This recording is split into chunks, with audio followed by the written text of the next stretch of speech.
Hey, welcome back in, guys. Today we're going to make a smothered steak and potatoes. Inexpensive and oh so delicious. Let's get into it. What I've got here, I've got some eye round steak. This is pretty cheap steak, a pretty tough cut of meat, but it works perfect for some smothered steak.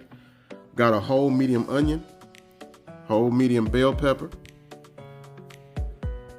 And we're going to season it really basic. This is some fajita seasoning that I got from Save-A-Lot. Now they don't sell this at the Save-A-Lot now where I live, but where my daughter goes to school they had, and it's amazing. So we're just going to season our steak up fairly liberal with this fajita seasoning.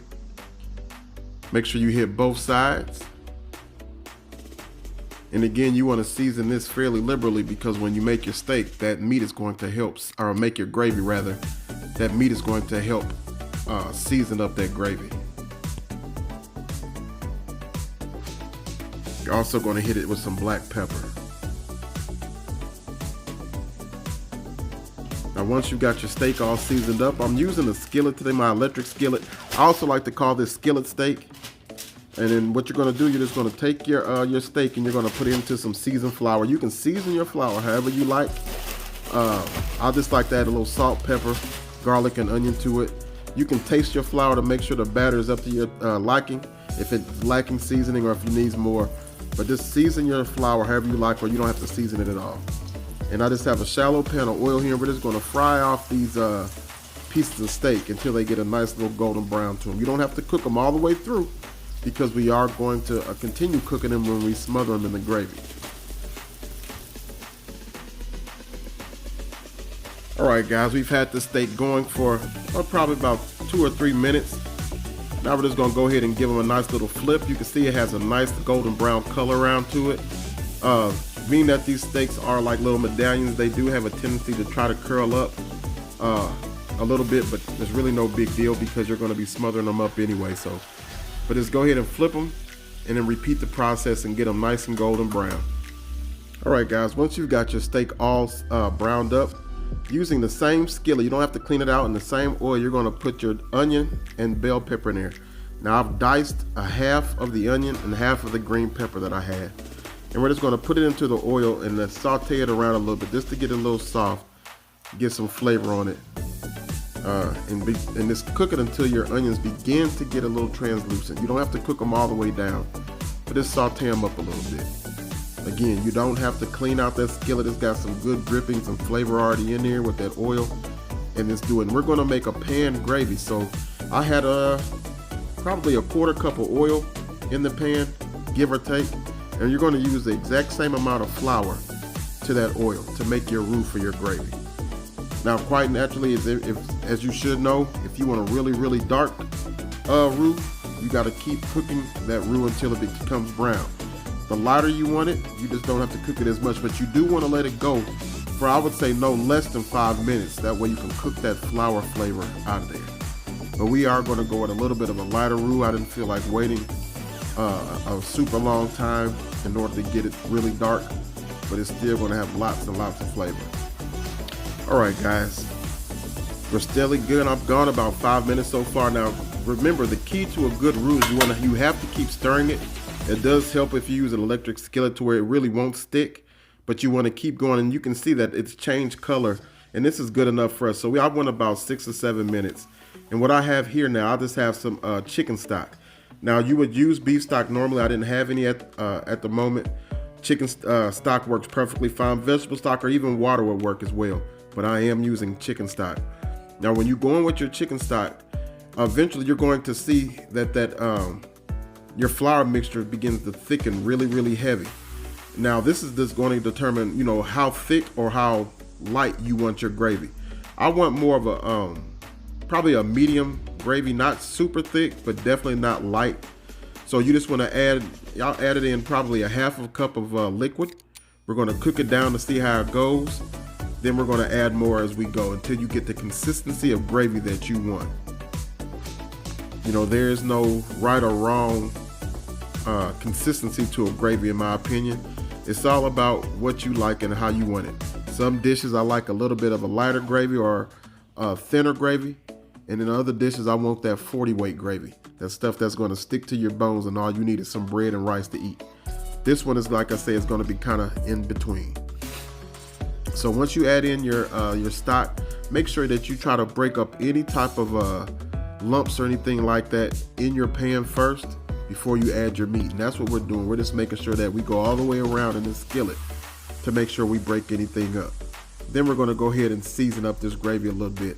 Like I said, we're going to get some seasoning from our meat, but it's not going to be enough to carry the gravy, so you will have to add a little extra seasoning to it. So I'm just going to go in with some coarse ground black pepper,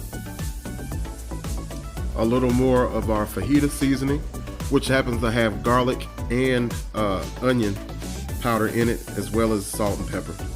And then we're going to go in a little bit of complete seasoning with adobo. Now this is a really good tasting seasoning. If you've never tried it before, I recommend you give it a try. Really good flavor to it.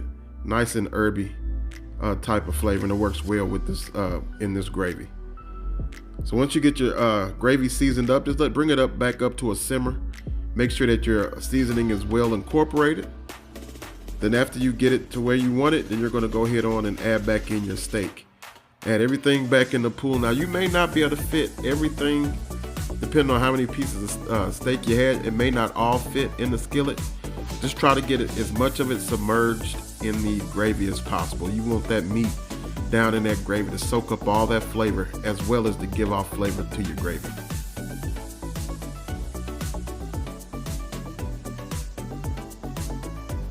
Just look how it's not bubbling up. You can't tell me this ain't gonna be good. I love gravy. Love it. Anything with gravy I'll eat, for real. It's gonna add in the rest of that little seasoning, the rest of them juices off of that meat. Now what I like to do when I make anything smothered, I like to take onion, the rest of that onion, our little medallions, and I'll take it and I'll just add the rounds to the top of the meat. So when it's cooking, these onions will soften up, and they just taste delicious, and they add more flavor into your gravy and into your dish. You don't have to do this, but I've always done it. My mom used to do it growing up, so I do it too. So we're just gonna cover it up, put it on low, and we're gonna move on to our potatoes. I'm using some Yukon Gold potatoes today. You can use russets if you like, or red potatoes, but I'm just using some Yukon Golds. Now what I did, I washed them and I diced them, left the skin on, and we're just gonna put everything into some boiling water. My water wasn't quite up to boiling yet, but it was on its way, so that's perfectly fine. Make sure that you have your water salted. I always like to salt my water when doing potatoes. It makes it easier for you to season it at the end, because they'll already pick up some of that salt flavor.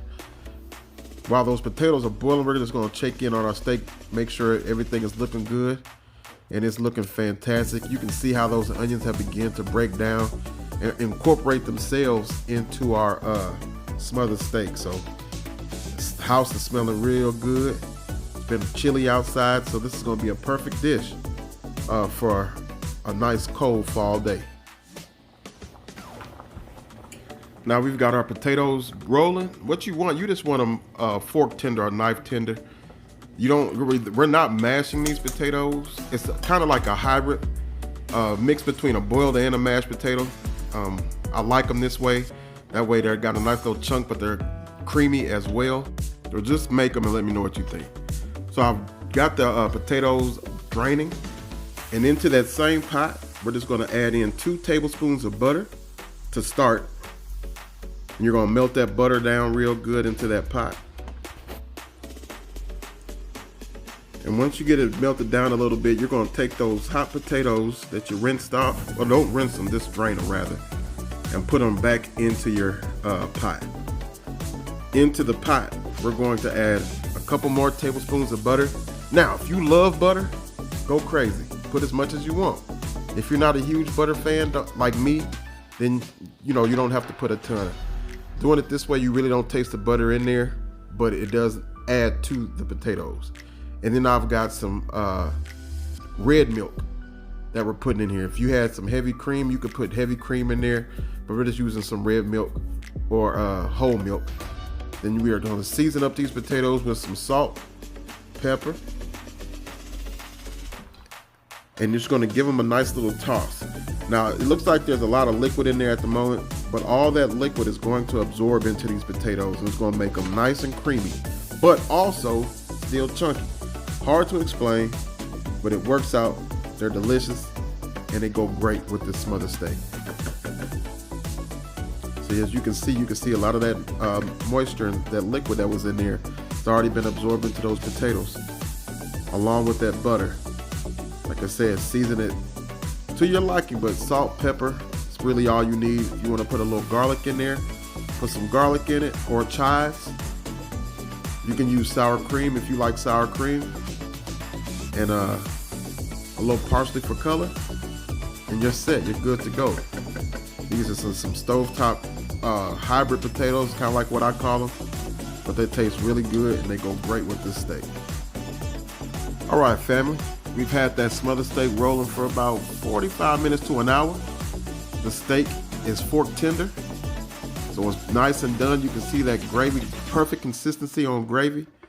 Like I said, if you wanted a little thicker, you could add a little less water. If you wanted a little thinner, add a little bit more liquid. But it's perfect for us. It's time to plate up.